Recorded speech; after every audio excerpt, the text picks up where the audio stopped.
The demands that we all face today from a business standpoint tend to surround the following.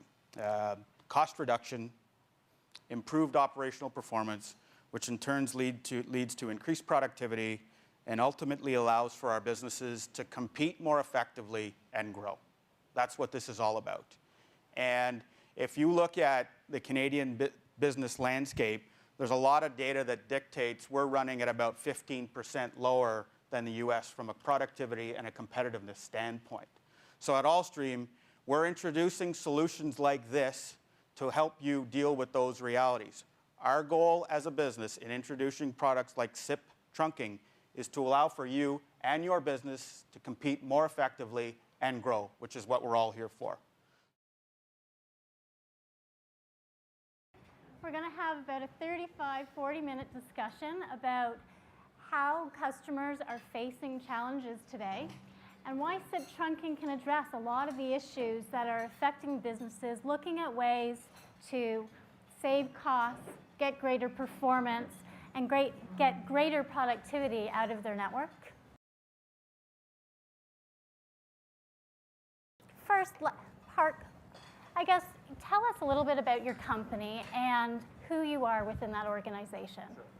C. Richard Ellis is the premier global real estate services company. In Canada, we are about 2,000 employees across 20 offices. My responsibilities are to look after the infrastructure and the operations, designing solutions to meet the business requirements, as the environment changes.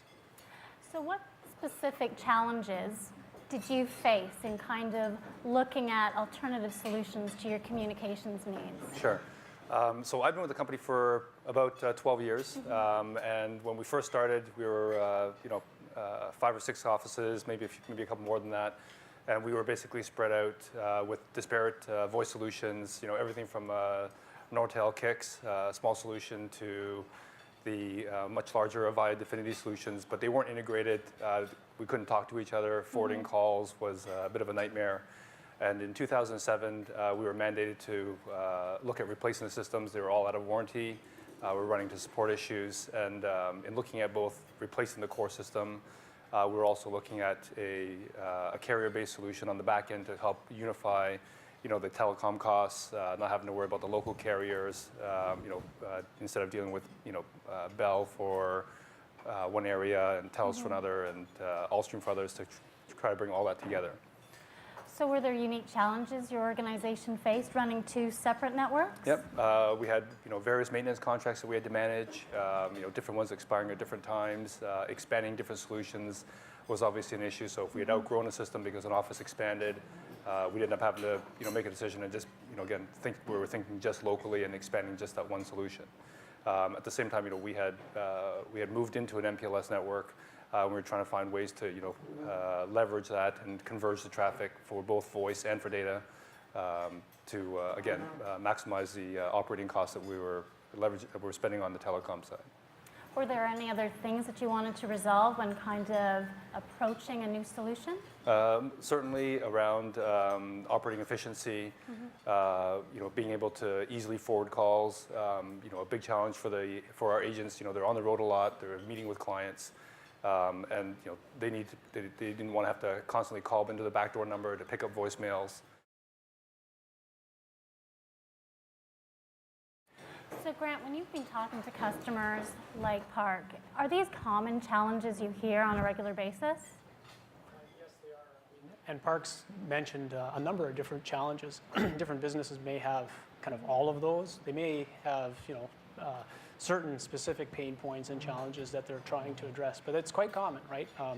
Everyone is looking at how can I better utilize the network infrastructure that I have to be more productive. In a lot of cases, people are upgrading their data networks to IPVPN or MPLS networks from old legacy frame networks, and those high-capacity networks have got a lot of capabilities of carrying different kinds of traffic. So there's a natural opportunity to say, well, can I use that for carrying voice? And absolutely, it's possible to do.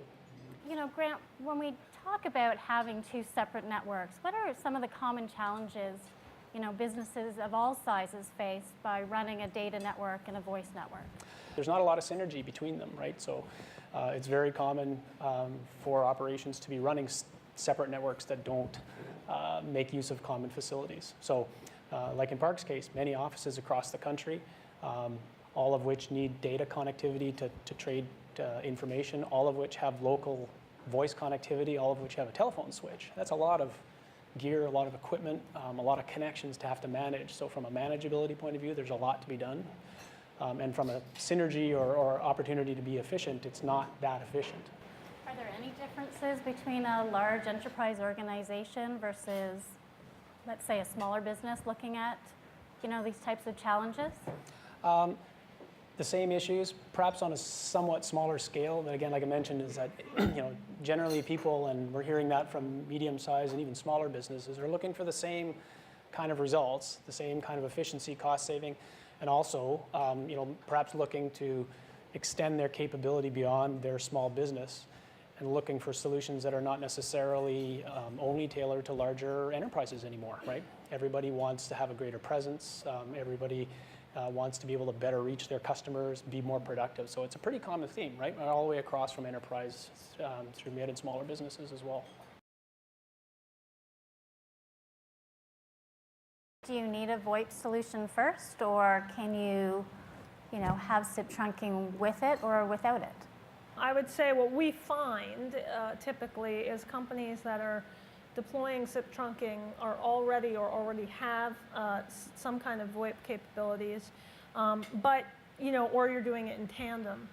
But you don't have to, right? I mean, one of the benefits of SIP trunking is it can actually, you might have a traditional telephony system in place and it's not end of life and it's still working for you, and yet you can use SIP trunking to make it more cost effective and more efficient. You do need it to have an IP connection. It needs to be able to connect. Yeah, that's quite a common way of implementing where you're not at that stage yet in terms of investing in the new equipment. It's a gateway. It's basically what they call a trunk gateway that'll do a conversion between the SIP trunk and a traditional connection, so that when you are ready to go, well, then it's really kind of a matter of removing that gateway, and now you've got a native SIP connection. And in the interim, what you get is you get the benefit of that combined access and the access to the network that I mentioned before. Well, I think businesses just have a lot of inefficiencies that they were trained to have by having separate networks, one for the voice and one for data. So problems of having two different networks is, one, you have limited resources. Either you have two groups managing two separate networks, and the two worlds aren't interconnecting, so you're spending money resolving different issues. The benefits of a single network obviously takes that kind of complexity away. With a converged network, you get to reduce costs and get greater productivity out of your employees. SIP trunking is an easy way to resolve the issues and the complexities around managing two separate networks. It simply takes the voice application onto your data network. You manage it simply as an application in an existing network as a whole, which you're already doing as a business, and you get the same voice quality you would expect out of a traditional voice system.